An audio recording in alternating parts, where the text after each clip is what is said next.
but he's going to be just fine. Well, that's wonderful, isn't it? Isn't it? Oh, yes, of course it is. Yes, yes. Joey and Jessie will be thrilled to have their father home again. They're actually coming home tomorrow because they have to go to school, but they've already planned some sort of surprise welcome home bash for Clint when he does come home. Once Clint gets home, where does that put you, Viki? Where will I be? Yeah. I will be right there throwing confetti and cheering him on along with everybody else. Everybody, you mean including Sloan Carpenter? I mean, Landfair is a very big house, but it's not quite that big. I think that Clint will probably stay at Ace's. Yeah, well, I'm not asking about Clint's sleeping conditions or sleeping whereabouts. I was more curious about yours. Well, Viki, come on. I told you about my sex life. I'm just wondering. Well, I guess I'm old-fashioned, you know. I've always thought that you should get married first and then live together. Well, that's good in an ideal world. Viki, what are you telling me? What I think you're telling me? If you breathe a word of this to anybody, I'll wring your neck. Oh, cross my heart and hope to get cellulite. Sloan asked me to marry him. Oh, my God. And you said yes. Oh, you bet I said yes. I said yes, yes, yes. I love him so much. Wonderful. Thank you, darling. Wonderful. Thank you. Now, wait a second. What about Clint? What did he say? I didn't tell him yet. I was going to tell him when I was out there, and it just didn't seem fair all of a sudden. I mean, he was making his recovery, and the children were there, so when he comes home, then I'll break the news to him. Amazing. What, that my life is so complicated? No, just the opposite. You really know how to simplify things. I mean, you take care of Clint, you do right by your children, but you still don't let them stop you beginning a new life with Sloan. I really think it is the best for everybody, including Clint. See? You got it all figured out.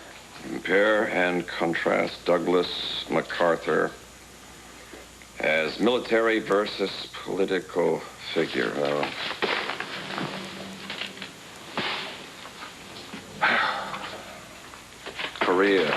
Korean War was never dull before.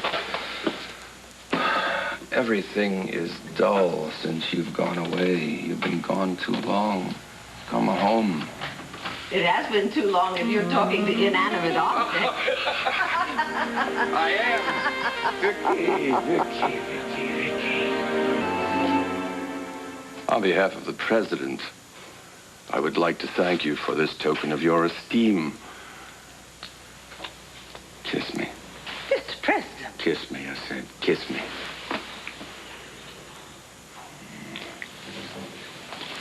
You know how happy I am you're back? Do you know that I was worried that I would show up on your doorstep and you would be otherwise engaged? I was afraid you had become so content in Arizona with the kids and Clint that you'd never come back. Well, Arizona was lovely, and it was nice to see Clint doing so well and the children beside him, but my place is not at the ranch anymore. No. It's right here. Mm-hmm. Does he know that? I assume by that you mean, did I tell him we're getting married? Mm-hmm. No, I didn't. It's not that I'm unsure. I want to marry you. You know that. I just couldn't seem to tell him the news while he was recovering. Yeah. Well. I hope you understand. I understand. I do. And why so grim, huh? You know, I had the feeling something was wrong every time I called you from Arizona. No. Quite the contrary. I've been waiting to tell you the good news. Mm-hmm. My presidency for Landry University is secure. I have it in writing. The inauguration is in January. That's wonderful. Yes, it is. But that's not what I heard on the telephone. Oh. Something is wrong. I know it is. So there may have been something on my mind, but it can wait. I want to celebrate. I want to take you to a nice, quiet place, find food, find wine. No one will even know we're there. Yeah? I know a swell bistro in Paris. Well, for the present, I had in mind someplace closer to home, the Waterside Inn. Well, it's none of my business, but if I were you, I would make sure Sloan was with you every minute of every day. Good night, babe. Good night.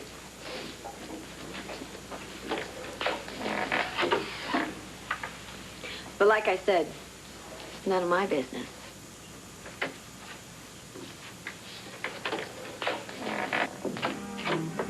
I'm so glad you called me.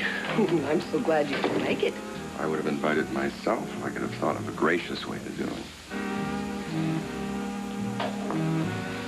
Viki, do you want to go out? Would you shoot? I was going to ask if you want to go to a movie or rent a I don't know. Listen, I'm sorry. I guess you don't know. Well, I was going to go out because I'm feeling restless. So I thought I'd go out because I'm restless feeling. Oh, sorry. I'm sorry, Tina. No, Sloan. I saw.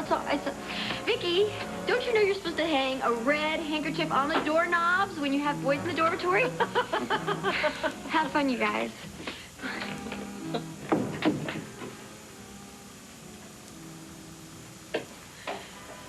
Are you sure about having me stay over? You are welcome here. You are welcome anywhere I am because you are the center of my life. Now, where were we? Right here.